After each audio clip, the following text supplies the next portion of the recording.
Are you suspicious at all, Amy, about this move to go cashless? And I'm not just talking about at Wrigley or Comiskey. I mean, it's society-wide. Yeah. I'm very like East Bank Club. You cannot. It's no cash anymore. It's been that way since COVID. Because money was dirty and could have germs on it. Oh my God, not germs. So it's been that way. But in Australia, they got rid of it's. They're going all cashless, right? Well, they're moving in that direction. Australia is slowly shifting towards being cash-free.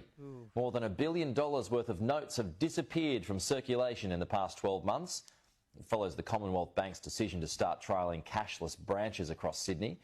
Economists say a cashless society will hurt criminals on the black market, but will make life more difficult for the elderly who rely on notes and coins. It's more than just a generational concern, but that's among the concerns. Stephen Moore joins us now, economist, author of Govzilla, How the Relentless Growth of Government is Devouring Our Economy and Our Freedom. Yeah, like a centralized digital currency. Steve Moore, thanks for joining us. Appreciate it. Hi, Dan. Hey, hi, Amy. Great to be with you guys. Hello. So what do you think? What do you think about going cashless and central bank digital currencies? So I think there are two issues here. I mean, one is, are we going to go cashless over the next 20 years? Absolutely. I mean, I used to carry a couple $100 in my wallet. Now I barely have any cash in my wallet because I have a plastic card that I can use, with my little. I love the thing you can. As long as your wife allows you to use it. Yeah. Well, she's the one. She's the enforcer, right? She puts me on a very tight credit limit, but the point is, it is inevitable that we will go to. It'll be electronic transfers. So. And that's a good thing. I mean, it makes life a lot more. It means that, somebody's not going to come up to you, put a gun at your head and say, "Give me all the cash in your wallet." Sorry, I've got $14. You really want to hold me up? But also, it just makes it more convenient for everyone that you don't have to carry loads of cash around.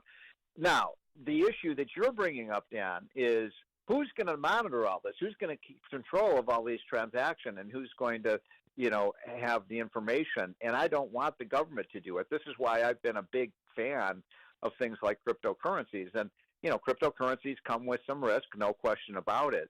But I believe that we could have over the next quarter century, a future where the government really doesn't control the money supply, where it's done. Really? I do. Well, why would the federal government give up control of the currency? How are they going to stop it? How they stop it by saying our full faith and credit is behind this digital currency we created, not Bitcoin or some other crypto. That's true. That is true, and what you're saying is that's why I'm not saying everybody's going to migrate to cryptos, but people are concerned about the government knowing about all your transactions. I think what you have is competing currencies. Yes. The full faith and credit of the United States government does stand behind, our debt, and it does stand behind our currency. But if you don't want the government knowing everything about you, then you might want to turn to Bitcoin or other. But the problem with that is the governments are going to get together, and their central bankers are going to get together and say, we're going to do financial transactions. We're going to do business in the dollar. So the dollar digital, it'll be the reserve currency of the world, let's just say, for example. Right. And it'll be the same thing. So you're going to want digital dollars instead of tangible dollars. But it's the same dynamic. It's the same people with the same control, although it's even more now because now we can monitor, as you're saying, and we can turn you off and we can stop this purchase, as you have some of these crypto experts and these WEF folks talking about, buying a gun, that's a bad purchase. Buying a windmill, that's a good purchase. And so on and so forth. You're right about that. That's exactly where the left wants to take us, and it's our job to make sure that doesn't happen. And that's why, look, first of all, it is inevitable that we're going to go to a cashless society. Just really? As everybody. Yeah. Well, yes. I'm not going. I'm not doing it. Just like my son says, Mom, eventually you're going to have to get an electric car. All of your listeners. But I think over time, you're going to see more and more people just using, electronic debit and credit cards and things like that. Now, the issue about whether you want the government to know about this stuff, how are they going to stop Bitcoin? How are they going to stop all these other, private currencies? I mean, unless you've got... You don't have to stop it.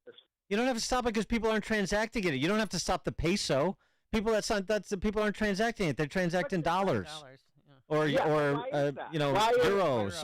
or yen or won. I mean, it's not right. So I mean you're suggesting that essentially Bitcoin or some other cryptocurrency that's unregulated is going to have to win the market, is going to have to beat the combined power of the central governments of the West. I'm not saying that. I'm saying that if you get a situation where the government abuses its power, and that happens all the time, then guess what? People are going to start to say, hey, wait a minute. I'm not going to use the digital dollar. I'm going to use the digital Bitcoin. Yeah. And so that what I'm saying is this becomes like a safety valve to hold. That's why, the Federal Reserve Board and all the federal regulators hate cryptocurrencies. They hate them because they don't want the competition. And we can't allow them to. In fact, they want to outlaw cryptocurrencies. Exactly. We can't allow that to happen. Jack Smith is going to indict everybody who holds any cryptocurrency. Well, if that happens, then we're really screwed. Then we are in a kind of Orwellian future where the government says exactly what you were talking about. I see that you're buying, a gun. That's not allowed. I see your thermostat is set a little too high. We're going to have to, take away your ability to set your thermostat. I mean, look, we have big brotherism coming, and it is our job to make sure that government control of our lives is minimal as possible. But I do think this kind of electronic digital future actually reduces the power of government. You see it as a sinister force. I see it as possibly a positive force to restrain government.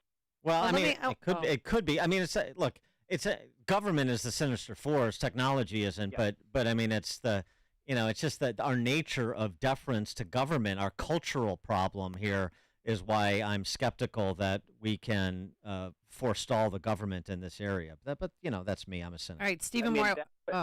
Yes, go ahead. I wanted to go back to something you said about, basically a cashless society as a way to prevent crime, because Mayor Lightfoot, before she was kicked out of office by the voters, there was a lot of high crime area in these street vendors. People would just come up to them and steal their cash, and she had suggestion that they go cashless in order to stop crimes or thwart crimes from happening. Yeah, right. Do you think that is a viable reasoning for why they want to go cashless? Yeah, I do. And by the way, if I have a solution to the people not stealing from the street vendors, why don't you hire more cops? Why don't you enforce the law? I mean, in New York, it's unbelievable that Did you see that video of the it's gone viral of the guy taking his baseball bat and smashing the guy who's stealing? Yeah. He's just going through with a big basket and taking all the stuff off the shelf. And now, did you see, Dan and Amy? They're actually prosecuting the store owner. Of course they are. A criminal. It's unbelievable. Just like they prosecuted that bodega owner who had to defend himself against the guy who came behind. Remember, he stabbed him. They got in a fight. He stabbed him and killed him. And they had him in Rikers Island. I mean, of course, he was ultimately released, but that's not the point. This is their attitude. Their attitude is you're supposed to be victims. You're supposed to play victim. And if we can't respond in time, well, that's too bad, so sad for you. But you're not allowed to defend yourself. Daniel Penny and the people on that train. It's sick. And Dan, and guess what? The criminals aren't stupid, right? So if you watch that video, people should go online and watch it if you haven't seen it, because the criminal, he's got his hoodie on, you can't quite see his face, but he's laughing at he said, what are you guys going to do about it? As he spends like 3 minutes pulling all the stuff, and finally the guy just takes his baseball bat and starts whacking him, and he falls down on the ground, and he's the victim. The criminal is the victim. I mean, you can't make this stuff up. We've gone so far to, and by the way, Sometimes that visual anti-justice, it may be the best way to deter crime. Yeah, that you have you better be careful that there are some business owners that aren't on board with the program. That's right. I wanted to get your take on something else. Yesterday, the big guy, Mr. 10%, that's President Biden, he walled off nearly 1 million acres of land that includes some of America's richest uranium deposits in declaring this, and giving this national monument designation for the greater Grand Canyon. And, of course, the uranium deposit's important to power things like nuclear power plants. Of course. So your reaction to that with respect to energy policy? Well, first of all, people have to realize that west of the Mississippi River like almost half of the land is owned by the government. Did you guys know that? Uh-huh. So we call ourselves the land of the free. God darn it! We should have the government selling land, not purchasing it, not taking. I think in this case, they just seized it. I mean, we need to privatize the land area. We have more minerals, more oil, more gas, more coal, more uranium, all of this stuff than any other country in the world. The United States is the most resource-rich place on the planet, and what the Biden administration is doing is buying up all of this. By the way, are they buying it or just taking it? I don't even know how they have it. Designating as a national monument, that's a taking. Yeah. Yeah, exactly. And so, come on. Utah and Arizona are like 80% owned by the government. So I thought we were in the land of the free. Hell no, we should not be. No. Of course, I'm saying our national monuments and national treasures like Yosemite and Yellowstone. Yeah, we want those to be owned by the government, but that's a small fraction. Am I going soft on you? Yeah, I mean, look, it's this as well as I do, boy. It turns out land in private hands usually is better managed and stewarded than land in public hands. I agree with you. Look at the wildfires. Those wildfires are lands, not on private lands, and so. You're right. The private sector does a much, much better job of forest management. And I love this story, by the way, because did you see the carbon emissions from the Canadian and the California wildfires have emitted more carbon emissions into the atmosphere than all of the green programs have reduced carbon over the last 30 years. Hey, Justin Trudeau is going through a hard time right now with his marriage, and now you're piling on. That's just mean-spirited. It's unfortunate. Come on. Are you guys still have some of the smoke there? No. In Chicago? I can't tell. I can't tell. I don't know. It's just it's always soupy here. Steve Moore, economist. We don't want the government. We don't want the government owning land. How about reducing our national debt by selling some of this stuff?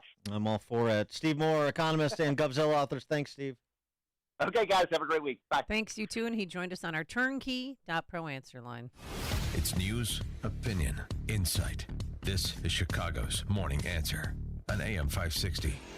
The Answer. The following is not an actor, but a real-life story from Trinity Debt Management. I'm Corey, and this is my story. I was going through some